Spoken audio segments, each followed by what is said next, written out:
mapagpalang araw sa lahat. For today's video, ang review po natin ito pong Yamaha YTX125. Pero pag hindi pa kayo nakasubscribe sa akin, i-hit the notification bell para updated kayo sa aking mga video. Tara mga guys, simulan natin itong review.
So yun mga guys, simulan natin itong review. Simulan po natin sa gulong. Ang gulong po nito ay 3.00 by 17 po mga guys.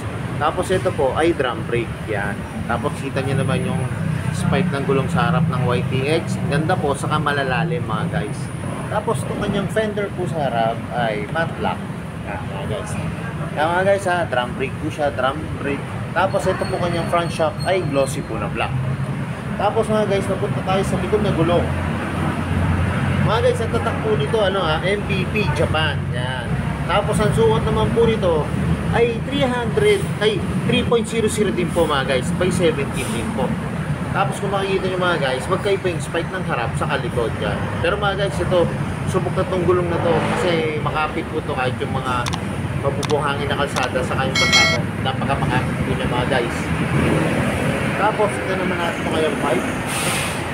Mga guys, kita nyo yung kanyang pipe, ang laki po. Tapos, ang haba rin po ng heat guard para iwas paso po mga guys.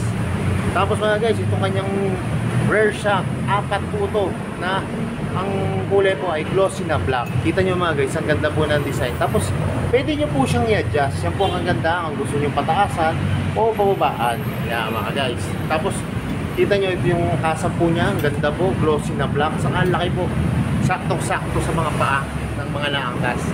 Kasi mga guys, karaniwan po itong mga YTX, minsan po ginagawa po itong tricycle, pero maganda rin to pang daily drive po, tapos yung mga pang solo po, maganda rin itong papormahin mga guys.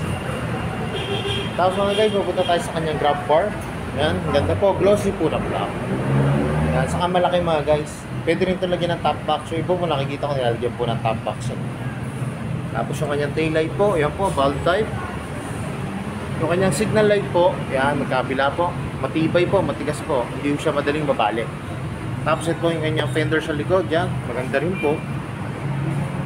Tapos may reflector po dito, magkabila mga guys. Para sa mga sa atin, pag naligo-ligo, kita po tayo sa likod. Tapos mga guys, may chain cover po to. Yan ganda rin chain cover po. Tapos ang tatak po ng po nito, yung rim po ay Union Cycle po. Tapos ang punta po tayo mga guys dito sa kanyang gear pedal. Yan, chrome po ang kulay. Ito po yung kanyang engine. Ito po yung kanyang footrest para sa nagdadrive po. Matibay po mga guys, saka malambot po. Yan. Tapos ito po yung kanyang side stand na glossy black. Pati yung po kanyang center stand na glossy na black din po mga guys. Yan. Tapos mga guys, pupunta tayo sa kanyang manubela. Ito ang ganda dito sa ganitong motor mga guys. Ang ganda po ng manubela. Naked handlebar po. Yan. Tapos ito, lambot po ng handbrake. Tapos mga guys, ito yung kanyang clutch. Yan. Yan po yung lever niya sa clutch po. Tapos ito po yung mga function. Yan guys, ito, passing light, high and low, tapos signal light, tapos ito po yung busina. Tapos mga guys, meron siya rito yung choke. Yan. carb po ito kasi mga guys. Kaya yan po, meron po siyang choke. Yan. Ganda rin po.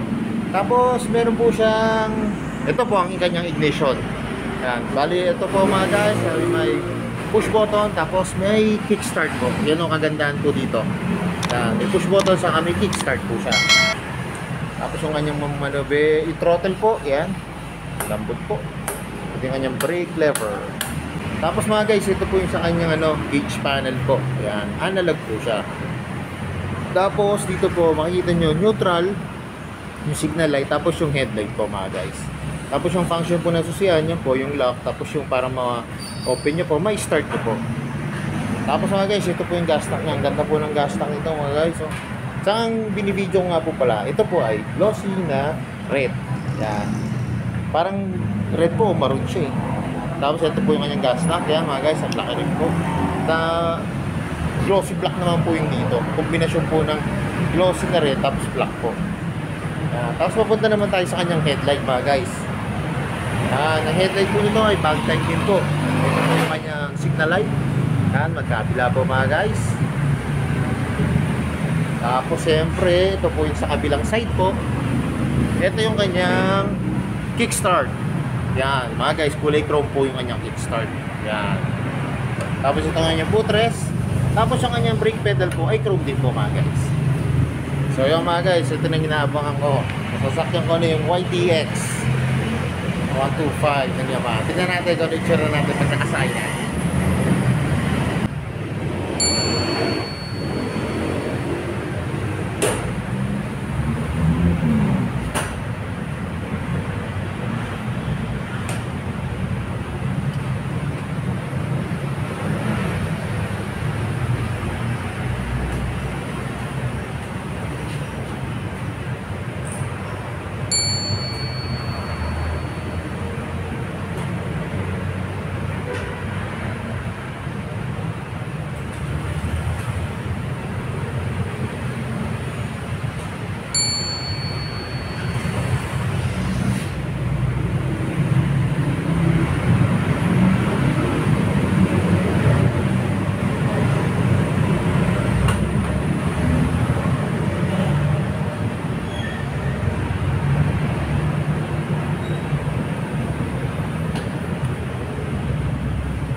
So yun mga guys, ngayon nakasakay na ako dito sa YTX 125 ng Yamaha.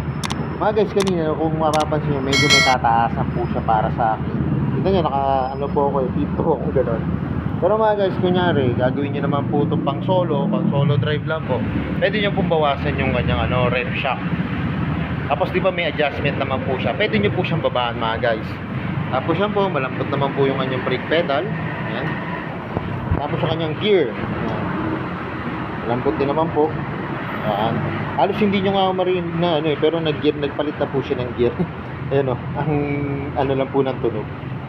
Tapos yung kanyang throttle. Ayan mga guys ganda ng tunog. Tapos yung kanyang clutch, lambot mga guys. Ayan. Tapos syempre ganda rin po ng kanyang gauge panel na analog na nakadagdag forma po sa motor. Ayan. Tapos sa upright po. Tapos syempre alam ko, ito na inaabangan nyo mga guys. Magkano ba ngayon ng YTX Yamaha? Yan. Tara, tignan natin yung price mga guys.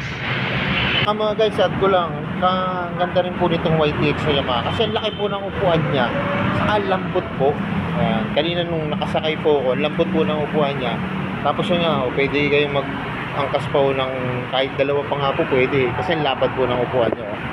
Pag tinignan nyo mga guys. Saka komportable. Kahit mag long ride kayo o yung gawin nyo pong pang negosyo mga guys. So yun mga guys, shoutout nga po pala dito sa may premium badge. Yan. Ang cash price po nitong Yamaha YTX ay 57,900. Pag kukunin nyo po siya ng installment, ang down payment niya po ay 2,895 pesos. Pag 2 years or 24 months po, ang monthly nyo po ay 3,331 pesos. Pagka naman po 36 months o 3 years, 2,692 pesos mga guys. Tapos siya may regular freebies po to and may rebate po to. Yan mga guys. Kaya kung malapit lang din po kayo dito sa may Barangay Dila, yan, sa may premium bikes, yan, pasyalan nyo na po mga guys para makita nyo ng actual yung motor. Saka masasabi ko lang po, ang ganda po ng motor na to mga guys. Nakakita nyo naman yung presyo, hindi siya mahal mga guys. Sa halagang 57,900. Tapos 125 na po to. Yan, 125 na po to. Talagang tapos ano pa po to, yan o. Super gas saver. Matipid po talaga kasi sa gastong unit na to mga guys ng Yamaha.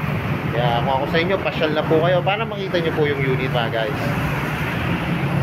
So yung mga guys, hanggang dito na lang. Kung hindi pa kayo nakasubscribe sa akin, please hit the notification bell para updated kayo sa aking mga videos. Salamat nga po pala dito sa may premium bikes, dito sa may Barangay Dila, Santa Rosa, Laguna. At nag-video ako yung mga motor. More sales to come. At yan na lang yung sinasabi. Ingat po palagi. Ride safe always and God bless po. Paki-like and share na rin po na mga videos. Bye-bye!